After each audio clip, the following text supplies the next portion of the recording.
What is going on? I'm Zedmont. We are going to be going through the early season tech tree that you need to use or want to use or might want to consider using. So this is my tech tree. I am going to show you another account that we're going to go through together, but for right now, looking at that win-loss log, you can see starting to get some things going for us, starting to get in the right direction.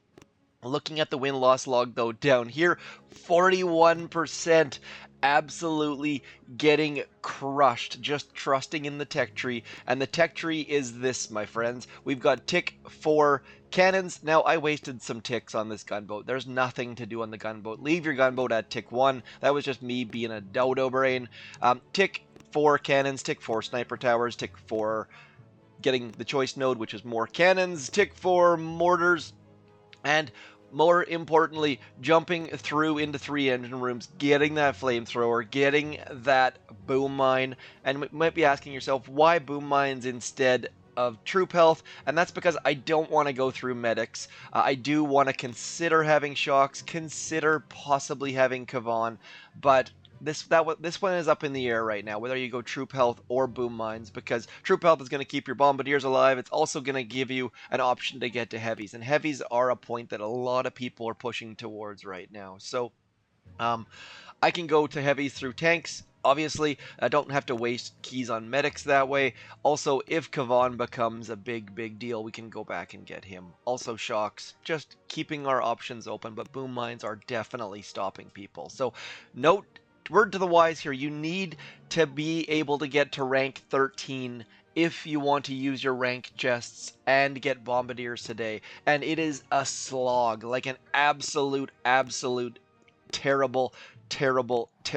Like if I show you this, it is warriors coming in, getting burnt, hitting mines and dying, and then coming back in and hitting mines and dying, and then that was a terrible attack on my part, but you get the basic idea. Max level flamethrowers at 3 engine. Like, look at this. Like, this is just hideous. You don't have instant training. It's going to be a gong show. Anyways, we are going to switch. I'll show you the other account, and we'll get some goodness rocking and rolling. Now, in case you were unawares, in order to get into rank 13 to start, you needed to be at 23, which my other account was. This one was parked at 21. So, quick little tip here. If you click claim on 2 buttons at once, you can claim them both. You don't get 2 interfaces popping up. You don't get 2 chests popping up, but you'll notice that we were on 7. Sometimes I mix up. And now we go back and 7's already claimed. So we can get the this and the this. Save yourself a couple clicks. I think you can actually do it with more than 2, but since I play with thumbs, see, I've already missed one. I already screwed this up. So this whole claiming all the chests thing, chests are not super duper exciting because there's no like 1% chance of getting something different. It's just the same things over and over again. Can you imagine if they threw like a 1% chance of getting powder in there? That way you'd actually watch to see what's coming up in there. Anyways, we are gonna get going. Like I said, ignore that gunboat. Don't care about the gunboat. Now, here's the thing, going into 3 engine rooms, it's the exact same thing, but people have flamethrowers. And since we're going to be using warriors, I'm going to hang out in 2 engine rooms for a little bit, see how that goes.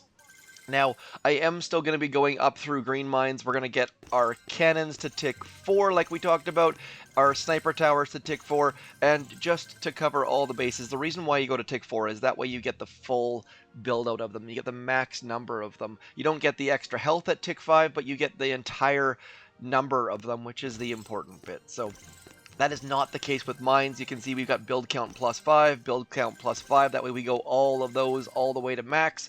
We're going to get our mortars up to tick 4 as well. Now, later on, we're probably going to go back and max these things, but getting them to tick 4 means that we have the most number of defenses on our warship, and it means that we have the option to upgrade them later. For me, see this? Like, we already ran out of keys. We already ran out of tokens, I should say. So that is a good indication that we should probably be staying here in 2 engine rooms for a little bit. Now, as far as your flares go, you're not really using flares this season. I'm going to bump them up to tick 3 just because we have a couple upgrade tokens there. I guess we need to place some defenses too. Let's place... I have not played a single game of 2 engine room gameplay, by the way. On my other account, I jumped right into 3, and so I am very curious to see how this whole thing is going to go. I kind of feel like probably should be just throwing both these engine rooms back here and then just building out in front of it. I wish we could place all defenses at once so that I could move things around after the fact, but sniper towers up the front. Anyone with smoke is going to absolutely crush us. So if you're thinking about sticking around in the 2 engine room level, you probably want to upgrade your what's that thing called? Upgrade your flares to tick 4. You probably also want to go and get smoke. Because my goal is still Bombardiers, I am going to be holding off on getting smoke for the second, but we'll see just how that goes. I'm curious to see if our warriors can walk through all this stuff without losing every single one of them. I kind of doubt it, but just to make sure that no one can do that, we're going to throw a couple straight lines of mines here. 3 lines of 3 are fantastic because it means that by the time they get to that third mine, they're going to have little to zero health. Now, next up, probably should go some mines actually on our engine rooms, because as you saw by that last attacker, getting mines on the engine room, not a great idea. Now, quick note here, if you're looking for a great base, don't copy this. Go on the leaderboard, look around your task force. This is just me making it off the cuff. Now, this person's base, they're saying, hey, if you can get one of my engine rooms, I'm going to get 2 of yours. Like I said, we haven't done any 2 engine room gameplay. This video is more about the tech tree that you want than the initial gameplay. Do consider subscribing to get some tips later on as far as what the gameplay is. Now, as per usual, this is me attacking pre-coffee, I should say. So, have not had my morning coffee, did not wake up at 2 a.m. to get my warship started, so I am already a little bit behind, have already missed a chest, which is a little bit unfortunate.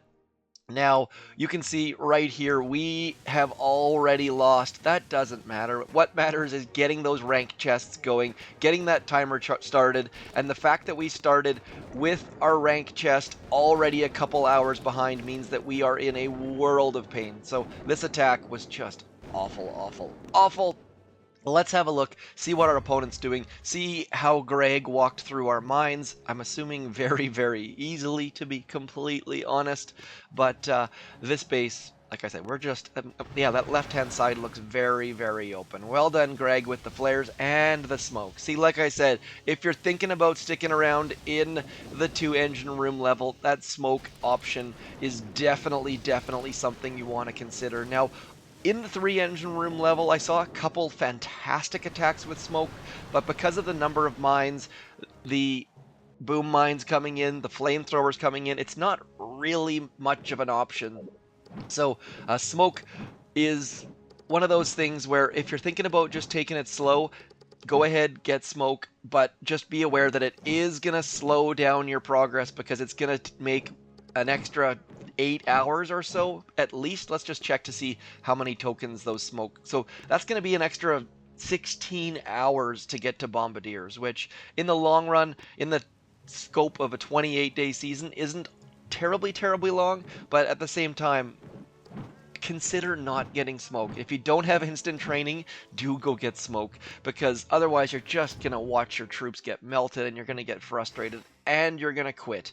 It's that simple, to be completely honest. So we're going to go 1, and then we're going to go 3, and then we're going to throw this magical flare right here. Ground flares with warriors. If you are not someone who uses warriors often, please do keep in mind that ground flares are the ultimate way to use warriors. You see how skinny they get? Nice and skinny, avoiding all sorts of mines. And then we're going to go something like this. And then we're going to get our dudes rolling on a ground flare up into that neighborhood. Now, you'll notice that again, I'm probably covering some very basic things, and some of you are rolling your eyes. But with warriors, drop 1 warrior first, and then drop the other boats, because what that's going to do is that's going to get 1 boat of warriors, about 8 of them or so, depending on the size of your landing crafts, out front. They can clear mines. Then with those ground flares, you can get all of your warriors into position. So much better attack that time. Also, we covered our left-hand side flank. So moving up, progressing. Actually, you know what? I'll show you one more thing while we're here. jumping back to the other warship. Now, as far as what kind of troops we're going to be using, this is where the Bombardiers and the Warriors come in handy. I talked about dropping that one boat of Warriors to clear some mines. I'll show you exactly what we're after here. Now, since I don't have heavies, we're going to use Warriors. Warriors are strictly here to clear mines, like dropping them on top of those mines, and then slowly but surely dropping some more so they clear even more mines. Now, I have not quite mastered this yet. I've still got a bunch to learn. I think that I probably want to use 2 boats of Warriors instead of 3, so we're going, right now I'm going 5/3. Probably want to go 2/6 or 6/2, depending on how you want to deal with it, and then just getting them chucking across that gap, getting the Warriors in there nice and early to clear those mines, and then boom, shakalaka, down go the engine room. So you go from once in a while maybe getting 3, once in a while getting 2, and sometimes getting 1 or 0, to getting all the engine rooms every single time, most of the time. 60% of the time it works every time. So that is all for me, folks. Do push towards Bombardiers, and then from Bombardiers likely into heavies. Haven't quite been decided yet, though. Kavan may be coming into play for people who want to stick around in the 3 engine room level, but as always, more engine rooms, more fun. Kind of interesting, there's not a lot of defenses. There's basically 1 defense at the 3 engine room level. So a lot of times people will stick around at 3 engine rooms and start to harden up their base. And this season, there's like a choice node and rocket launchers. So very, very interesting. Going to be a great, great season. Do consider liking, sharing, subscribing, all that sort of good stuff, because we've got a lot more warships goodness coming your way. Anyways, that is all for me for the initial tech tree guide. Hit me up in the comments. Let me know what you agree with, what you disagree with, where you got on the Mega Crab, and all that good stuff. Speaking of the Mega Crab, how ridiculous was it? I finally gave up at stage 160. George, like, the fact that I came in 5th in our task force at stage 160 is insane. And you can see George, Crusader, other Georgerist, Axel, all these guys above me have 0% destroyed, meaning that they just gave up. They had attacks left and just ran out of time or patience. So much powder gained. I've got so many crystals and shards to deal with. If you look in here, like 30 crystals, 20 crystals, 24, 7, and just like I'm over 6,000 shards now in both blue and red. Anyways, that is all from me. Like I said, thank you for coming in. Also note, there are free upgrade tokens in the shop. There are going to be coming in every 3-4 days, something like that. I will post the schedule down below in the comments. That is all for me, though. Thanks for coming in. I'm Zedmon. Peace.